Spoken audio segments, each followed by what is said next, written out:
matin.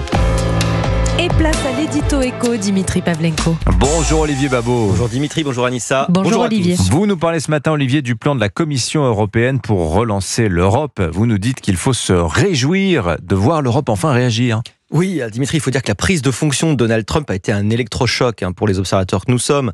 Même si ces annonces sur l'âge d'or américain sont largement de la méthode Coué, il faut reconnaître que l'ambition, les capacités d'investissement, la vision, l'élan semble aujourd'hui de l'autre côté de l'Atlantique. Les premières informations sur la boussole de compétitivité que la Commission européenne présentera ce mercredi laissent espérer un début de sursaut sur l'Europe, face à la menace très claire de déclassement. Alors, que contient cette fameuse boussole de compétitivité ? Sur son principe, cette boussole tente de tirer les leçons des rapports de Mario Draghi, dont on a parlé ici, et Enrico Letta, et ces rapports qui tiraient le signal d'alarme sur le décrochage européen. Elle est structurée autour de 3 volets principaux pour simplifier, innover, renforcer l'autonomie économique de l'Union. Alors, la simplification pour commencer, on a souvent critiqué l'excès de bureaucratie européenne. Est-ce que ça va changer ? C'est l'ambition, au moins. La Commission dit vouloir alléger considérablement les réglementations, notamment sur le reporting extra-financier, le règlement sur les produits chimiques, souvent jugés très très lourds.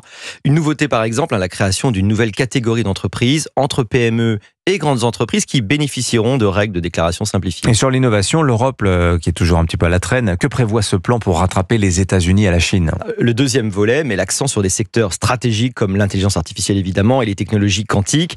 La Commission propose de créer des usines à IA permettant aux universités et start-up d'accéder aux supercalculateurs. Elle prépare un cadre juridique nouveau pour les sociétés innovantes et surtout, elle veut enfin faciliter la constitution des champions européens qui nous manquent tant, en revoyant ses règles sur l'évaluation des fusions-acquisitions. Sur l'énergie aussi, c'est un point crucial pour les industriels. Est-ce qu'il y a du nouveau ? Oui, un plan d'action est prévu pour réduire les coûts d'électricité qui sont largement plus élevés qu'ailleurs dans le monde.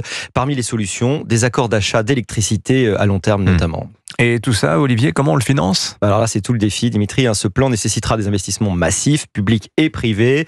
Bruxelles envisage une refonte du budget européen, mais après 2028, c'est pas tout de suite. Et ça suppose que les États membres jouent le jeu, ce qui est loin d'être évident. On pourrait l'appeler ce plan méga, comme Make Europe Great Again, face à MAGA. Est-ce que c'est crédible ? Alors méga, le plan en tout cas est ambitieux. C'est un pas dans la bonne direction, mais tout dépendra de son exécution et de la coopération entre les États membres.